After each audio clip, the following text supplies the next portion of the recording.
Hey everyone, what's going on? It's Adam here. A really big question a lot of people had, especially coming out of the Direct, but even more now that it's released, is why did you make a Season 3? We have Inanimate Insanity 2, it still has a few episodes to go, so why go out of your way to make an Inanimate Insanity Season 3? Well, that's what we want to talk about in this video. I know you guys have a lot of questions, so I'm going to try to break down this video into a few key points here and address them one by one. So let's get to it. 1, 2, 3, go!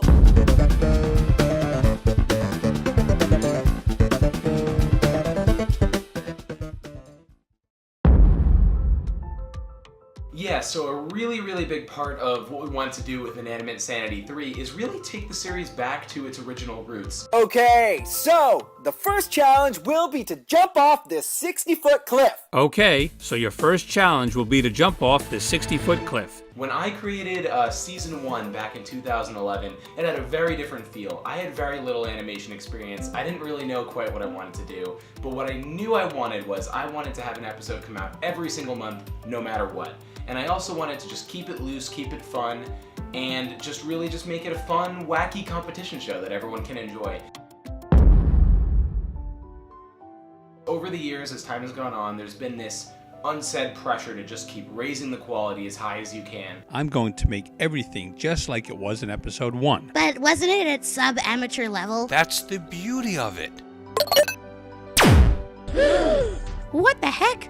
And while that has been amazing in terms of me learning all this information on animation and allowing such an amazing show to take place, it has definitely gotten away from the original intention behind the show. Getting you guys the content that you enjoy on a more regular basis. We've loved doing things like the Inanimate Insanity shorts that have been really cool, like Seize the Day, Waffling About. They've been great and we've loved doing them. We've tried a lot of different things. We've played Among Us, we've played Jackbox games, we've done a lot of different things, but ultimately what we found is you guys love the Survivor-style, total drama-esque competition show that Inanimate Insanity and a lot of other object shows are known for, and we want to deliver that on a more regular basis. Clearly changing that style mid-season in the middle of Season 2 just didn't feel right for a lot of reasons, and this is a new approach to the show. And I hope you guys just take it for what it is and enjoy it. I know I have.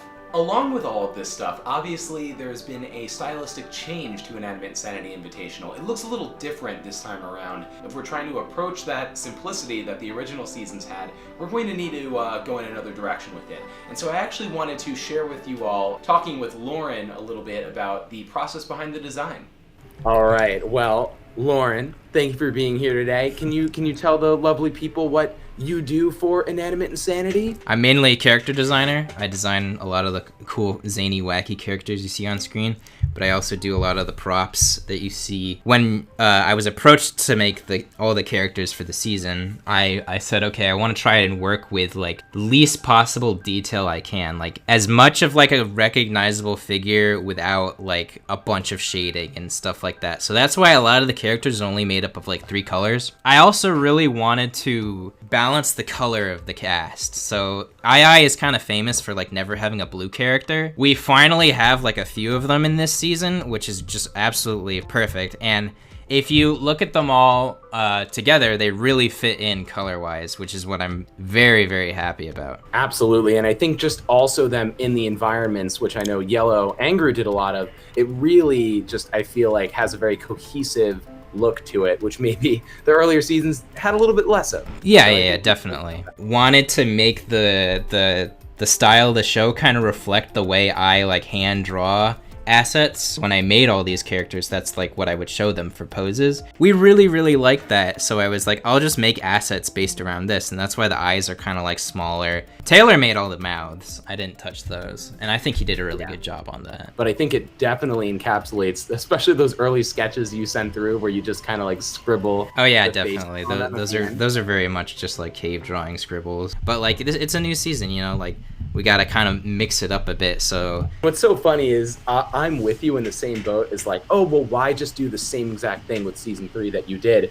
But I know so many people, when like a reboot of a show comes out, they're like, oh, why did they change this? Yeah. That's a really good point, actually. And obviously with the sketches that I had put together at the very beginning, some characters obviously changed a little bit. Like Candle was in a jar. Yeah, Candle was in a jar. Thanks for having me on.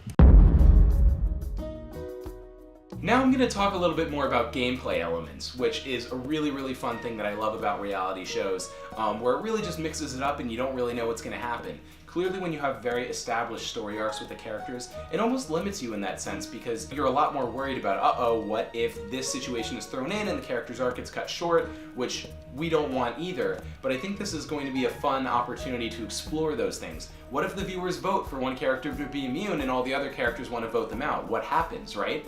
What if the characters were going to vote them out anyway and, okay, they just get voted out? That's what happens in reality TV. Sometimes it's not the most extravagant thing in the world, and sometimes it's so extravagant that it's mind-blowing, but what makes it so compelling is that it could go either way, and so you're always left on your toes. The craziest thing won't happen every episode, but it might in some of the episodes, and so that's why you tune in. Another big part of that is obviously Indefinite Island. As you saw in episode 1, Blueberry was voted out and sent to Indefinite Island. Blueberry, you've been knocked out.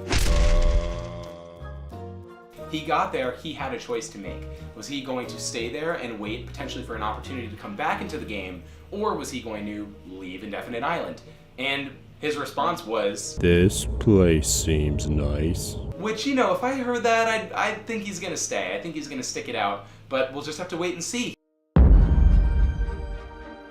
Inanimate Sanity 2 is not ending. I know I've said it many times, and I know people in the comments have been backing us up by telling people, but it is not ending. We're in the process of solidifying the story for Season 2, Episode 15, and the series currently has 2 more episodes to go, so it's right there. I don't know why people would think we just quit with 2 episodes left when we've made hours and hours of content for the season. That'd be a very strange, bizarre move, but we are working on it. This is just kind of our approach to really go full throttle with Inanimate Insanity, give you guys what you want on a more regular basis, while also allowing us to creatively do what we want to do.